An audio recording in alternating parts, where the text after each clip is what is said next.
J.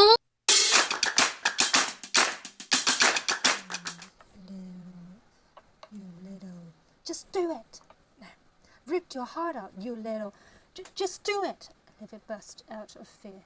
She could no longer bear the burden in her chest. She stretched out her limbs, relaxing all of them, and let the liquid, the strong metallic and coppery smell, slipped out of the gap, accepting her destiny. Whew. So basically, I just finished editing the first part of the entire novel, so there should be 2 parts for the ebook. And yeah, I finished the first part, and I think a little break is fine. And of course, in a little break, there's something that I need to change doing. I'm not going to edit every day. It's going to be super boring with that. Normally, I would do Kindle, which is reading. Quite weird. For reading, I have a pattern of reading. I like to have a little like young adult novel first, and then for those where I could just read it in my heart, and then I will have let's see, a children's novel where I can read out loud, because I can practice my pronunciation as well for that. And I would normally would also love to read some non-fiction. Now I'm reading the How to Read readings because I want to move on to the next novel, and that requires me to know how to describe the signs of my reading. And then yeah, one more of the non-fiction would be like self-help books. This is really good, the 4 Agreements that I'm currently reading. And yeah, I have a lot of reading to do. It's not really the next end. And of course, where did I put those magazines? Oh yeah, yeah. And normally I would end my reading with one little article from the magazines Bloomsburg, because I'm lucky enough to get 3 Bloomberg magazines each month for this year. So for Kindle, for the young adult novel I'm reading currently would be The Darker Shade of Magic by V.E. Scumweb. Oh, I'm sorry if I mispronounced the name. So sorry. But yeah, you know what I'm talking about. Yeah, it's a very interesting book, especially it's about magic. I mean, young adult kind of magic that often attracts me. So I'm on part 2, chapter 1 now.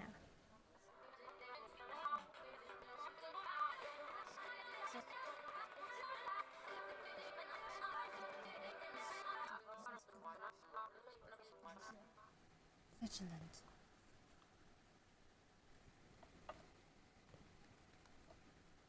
Let's see, vigilant. Now sometimes I love reading. When I read and I notice there are words that I could be used in my novel, I would definitely stop, check the meaning on Oxford again, and then would go back to my own editing and see whether it can fit into any of my phrases. For today, this word vigilant. Always being careful to notice things, especially potential danger. Vigilant. Adjective. So careful, so basically like vigilant. It's like look for synonyms. Synonyms. Careful is the way I use the word careful all too. So I have 18 words that I've used the word careful, but now I have this word vigilant. It's vigilantly, I think. Can I do that? Vigilantly? Vigilantly. Yes, vigilantly. See whether I can fit this word. Vigilantly.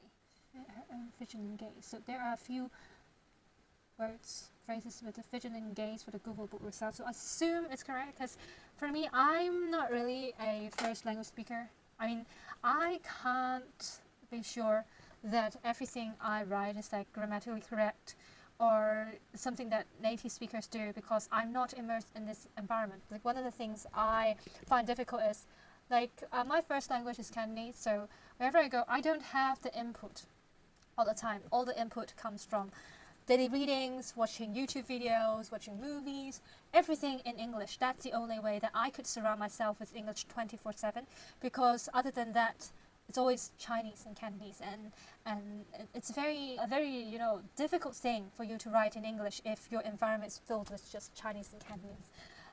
Yeah, and I would say this is slightly different. Like this is the thing that makes me different from a lot of the Asian writers who write in English, is that I do not have the environment where English is spoken every single minute or single day. And yeah, I have never stayed in an English-speaking country for more than half a year, which I really hope I could do that. Now for reading out loud, I changed the angle because I like to stand up and read a lot. Like when I read, I want to act out stuff as well, as you can see in my editing going on. And therefore, so currently for the children's book, I am reading Spiderwick, yeah, my favorite one, Spiderwick, book 5, The Wrath of Muragraph. Well, I always mispronounce the name. Forgive me. I'm a second language speaker, okay? So Spiderwick, book 5. Once again, I only read one chapter for each day because that is what I feel like I can truly, appreciate this book. And yeah, let's see. Chapter 5, in which they find the meaning of Here, There Be Dragons. By reflex, Gerald looked behind him, but the goblins were no longer there. The griffin landed with a clatter of claws on top of a car, denting it, and immediately began to groom himself like a cat. Now for parts like this, when I really like it. Oops, almost forgot.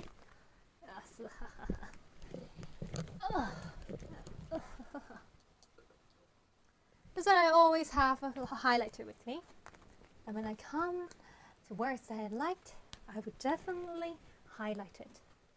The griffin landed with a clatter of claws on top of a car.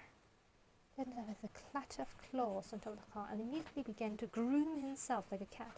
Simon grinned from Byron's back. Gerald turned to Mallory, but she was staring at the cow. It was chained to the ground, lowering softly, eyes wide enough to show the whites.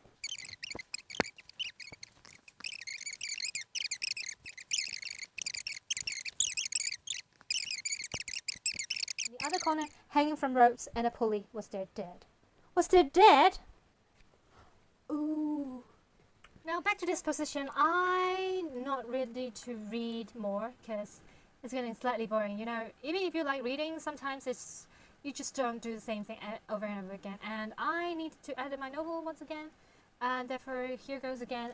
But this time I'm going to first include all the folded papers that I folded and see whether it matches with the novel here first.